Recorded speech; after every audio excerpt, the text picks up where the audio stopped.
안녕하세요, 랑파입니다.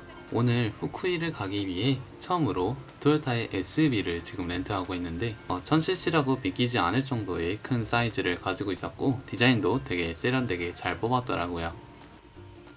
이 차량은 토요타의 라이즈라고 하는 모델인데 실내 인테리어나 구성 같은 거는 토요타의 야리스와 굉장히 흡사하게 되어 있었습니다.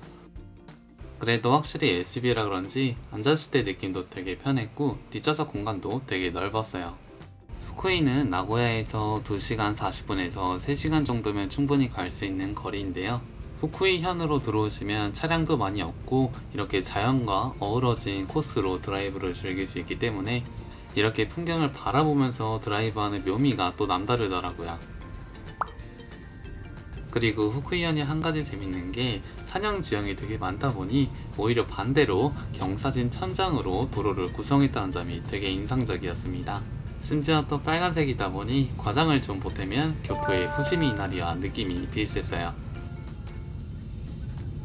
지금 서서히 모습을 드러내는 게 캐나다와 중국에 이어 세계 3대 박물관 중 하나의 리스트를 올리고 있는 후쿠이의 공룡 박물관입니다. 입구에서부터 공룡 모형과 화석들이 마중을 하고 있었고 운전 난이도는 한국에서 운전해 보신 분들이라면 크게 어렵지 않게 오실 수 있는 코스였어요. 도착해서 보니까 과연 세계 3대 박물관이라는 타이틀이 아깝지 않을 정도로 규모가 굉장히 거대했습니다. 티켓은 현장에서 구매해도 되는데 온라인으로 구매를 하실 분들은 제가 밑에 따로 링크 남겨드릴게요. 입장 시간까지 시간이 조금 남아서 밖에 있는 티라노 모형을 지금 구경하고 있는데 입모양부터 피부 각질의 표현까지 하나하나 섬세하게 디테일이 살아있어서 이 부분은 굉장히 놀랐습니다. 실내는 총 3층으로 구성이 되어 있었고 가운데 있는 에스컬레이터를 먼저 타시고 한 층씩 올라오시면서 구경하시면 됩니다.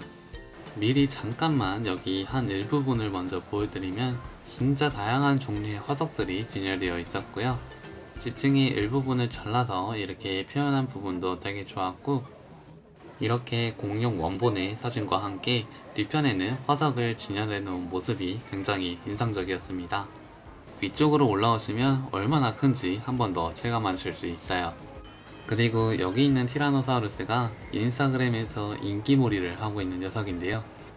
단순히 화석이 진열되어 있는 공간이 아닌 마치 지금 살아있는 것처럼 그 시대의 모습을 그대로 재현했다는 게 굉장히 재밌었습니다.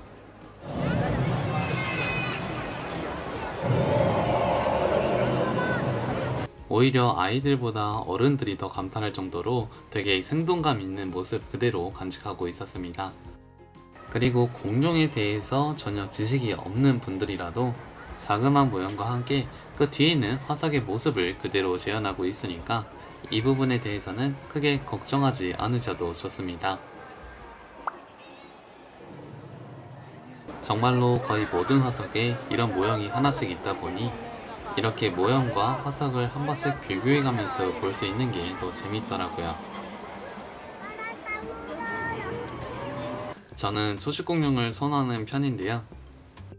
개인적으로 선호하는 트리케라토스의 모형도 만나볼 수 있었습니다. 초식공룡일지라도 가까이서 본다면 굉장히 크게 다가왔습니다. 그리고 이거는 정말 실제 화석의 원본인데요. 누런색일 줄 알았는데 오히려 반대로 검은색이 흡사하다는 점이 조금 신기하더라고요. 아마 이 친구는 주라기 월드에서 블루라는 역할로 되게 활약이 됐던 것 같은데 이렇게 가까이서 보니까 또 반갑더라고요.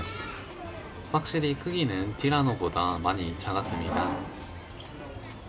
반대로 이렇게 옛날 삼림지대가 또 어떠한 형태였는지 나무의 모형을 통해서 확인할 수 있었고요.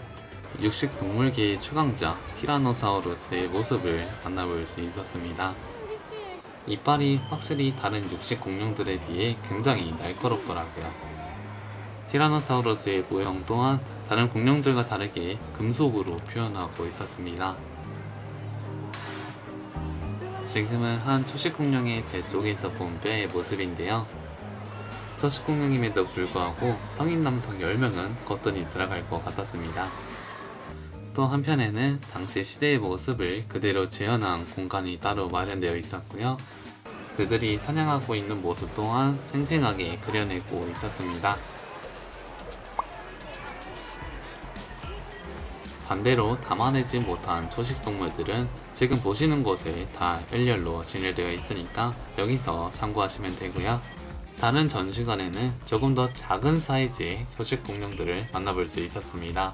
우리가 흔하게 잘 알고 있는 맘모스의 모습 또한 여기서 만나볼 수 있었는데요. 가까이서 보니까 상아가 진짜 엄청 길더라고요.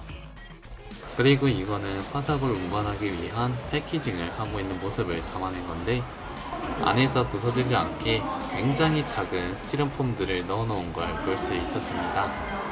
또한 전시장 사이를 이동하는 과정에서도 공룡 모형을 만나볼 수 있었는데요.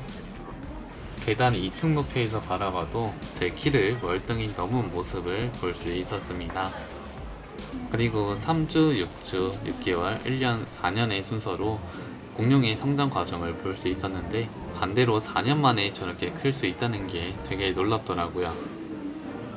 그리고 제 개인적으로 굉장히 인상이 남았던 공간 중 하나인데요. 이렇게 전문가들의 손길을 통해 화석들이 조금씩 세상 밖으로 나오고 있는 모습을 그대로 볼 수 있었습니다.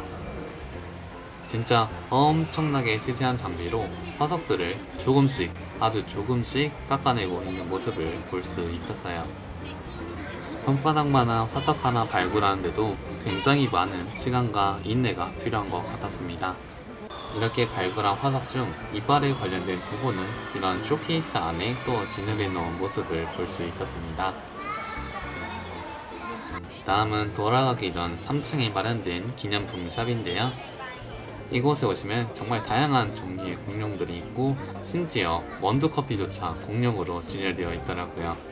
공룡 초콜릿 또한 당연하듯이 진열되어 있었고, 그 이외에도 공룡 스티커, 키홀더, 학용품, 인형, 피규어, 프라모델 등 굉장히 다양한 상품들을 만나볼 수 있었습니다. 너무 종류가 많아서 제가 감히 다 소개시켜 드릴 수는 없었지만, 돌아가기 전에 한번 들르시는 것도 꽤 좋을 것 같더라고요. 여름철에 초콜릿이 차량 안에서 녹을 수 있으니 이 부분만 주의하시면 됩니다. 네, 아무튼 오늘은 이렇게 간단히 후쿠이의 공룡 박물관에 다녀왔는데요. 여러분들도 주말 재밌는 시간 보내시고, 저는 다음 영상에서 다시 찾아뵙도록 할게요. 안녕.